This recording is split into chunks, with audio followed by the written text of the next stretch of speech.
Hello अस्सलाम वालेकुम। Welcome to MCPS online classes class 5 subject Hindi. आओ सीखें भाग 3। प्यारे बच्चों, आज हम हमारे संशोधित सिलेबस में से अंतिम चैप्टर मतलब लास्ट चैप्टर 17 करने जा रहे हैं, जिसका नाम है चुनाव प्रक्रिया, कब, क्या व कैसे। आज हम जानेंगे कि चुनाव की जो प्रक्रिया होती है वो क्या होती है, कब की जाती है और कैसे की जाती है। तो आइए बच्चों, हम शुरू करते हैं। आपने सुना होगा हर थोड़े दिन में एक न्यूज़ आती रहती है, अखबार में एक न्यूज़ आती रहती है कि क्या किया जाता है, चुनाव आ रहे हैं, चुनाव के अंदर कोई प्रतिनिधि खड़ा होता है और उस प्रतिनिधि को चुना जाता है और फिर जब वो जीत जाता है तो किसी न किसी पोस्ट के ऊपर, किसी न किसी अधिकारी पद के ऊपर उसको निर्वाचित कर दिया जाता है ना। तो आज हम उसी के बारे में ही पढ़ेंगे। तो शुरू करते हैं बच्चों। बालकनी में दादाजी मुड्डे पर बैठे हुए हैं, अखबार पढ़ रहे हैं। दीपक बाहर खेल रहा है। कुछ लोग फाटक खोलकर बंगले में प्रवेश करते हैं, है ना। आपको एक पिक्चर दिखाई दे रही होगी बच्चों, जिस पर एक दादाजी बैठे हुए हैं और वो अखबार पढ़ रहे हैं। पास में एक छोटा बच्चा है, आपके ही जितना। उसका क्या नाम है बच्चों? दीपक नाम है। अब वो क्या कर रहा था? बाहर खेल रहा है। तभी कुछ लोग फाटक खोलकर बंगले में प्रवेश करते हैं। फाटक क्या होती है बच्चों? घर का जो मुख्य द्वार होता है या जो दरवाज़ा होता है उसे हम फाटक कहते हैं। और वो उस घर में प्रवेश कर रहे हैं। दीपक जो है बच्चा, वो दौड़ता हुआ आता है।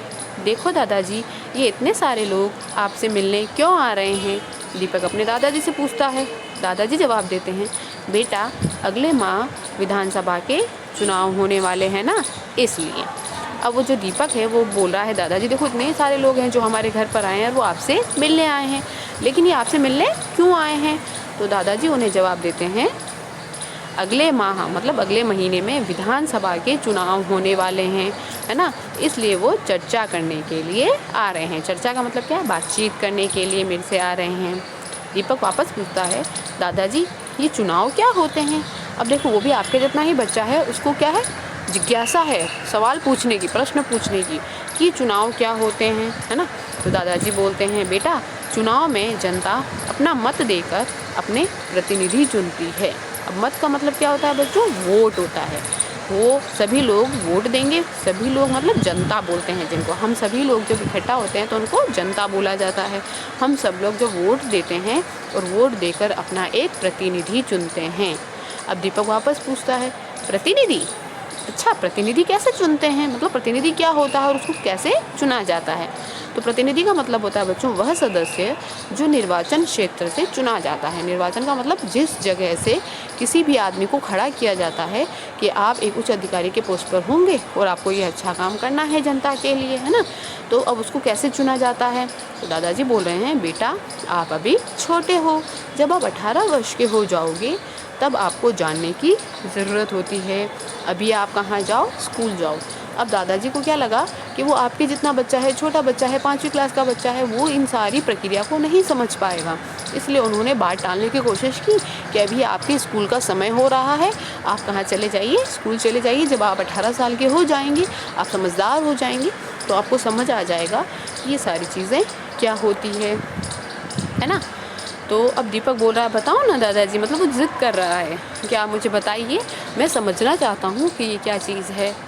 दादाजी बोलते हैं,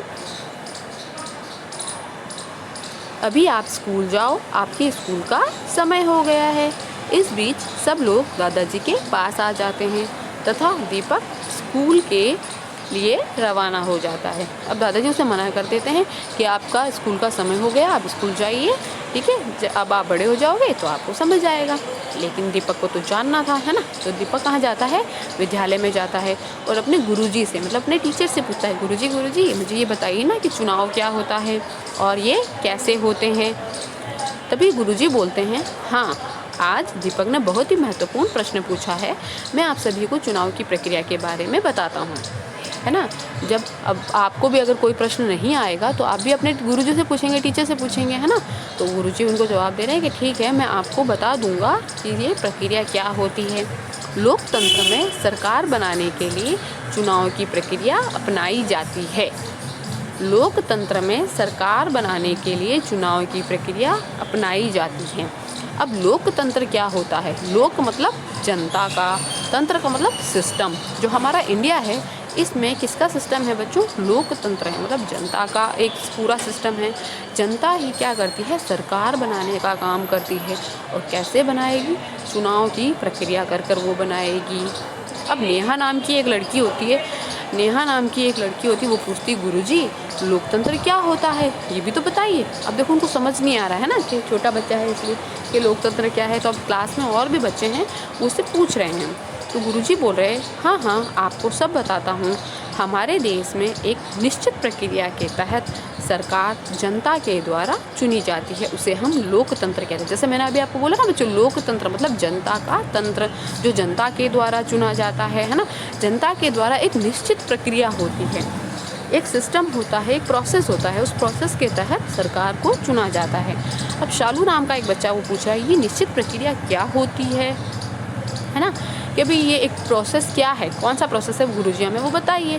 तो गुरुजी पूरी क्लास को समझा रहे हैं इस निश्चित प्रक्रिया को चुनाव कहते हैं। मतलब एक लंबा प्रोसेस होता है, उसे हम चुनाव करना कहते हैं, जिसमें जनता मतदान के द्वारा अपने प्रतिनिधि को चुनती है। देखो बच्चों मैं आपको समझाती हूँ, जैसे आपकी एक पूरी क्लास है, उस पूरी क्लास को हम मान लेते हैं वो जनता है ना, हमारी इंडिया की जनता, भारत की जनता है। और वो भारत की जनता क्या करती है, मैं आपको बोल दूं कि आपको पूरी क्लास को सोचना है, समझना है कि आपकी क्लास में से कोई एक मॉनिटर बनाना है ना। कोई भी एक मॉनिटर, एक जने को चुनना है और एक निश्चित प्रक्रिया, मतलब आपको सोचना पड़ेगा मॉनिटर हमारा कैसा होना चाहिए, अच्छा होना चाहिए, समझदार होना चाहिए, हमारी भलाई का काम करने वाला होना चाहिए, है ना। तब आप एक अच्छा मॉनिटर चुन सकते हैं क्लास के अंदर, है ना। वो पढ़ाई में भी होशियार होना चाहिए और दूसरा स्कूल का सारा वर्क भी उसको आना चाहिए।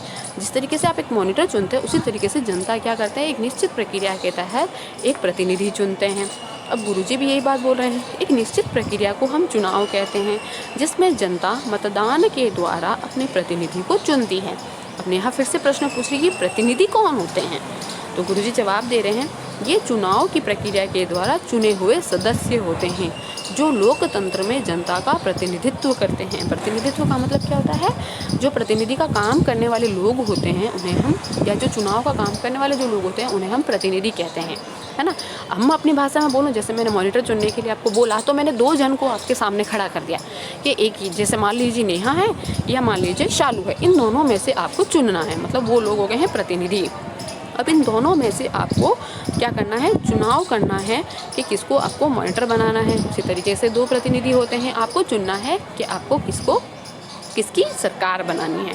तभी दिशा बोल पड़ती है गुरुजी क्या मैं चुनाव लड़ सकती हूँ? मतलब देखो अभी छोटी बच्ची है आपकी जितनी, वो पूछ रही क्या मैं लड़ सकती हूँ चुनाव, है ना।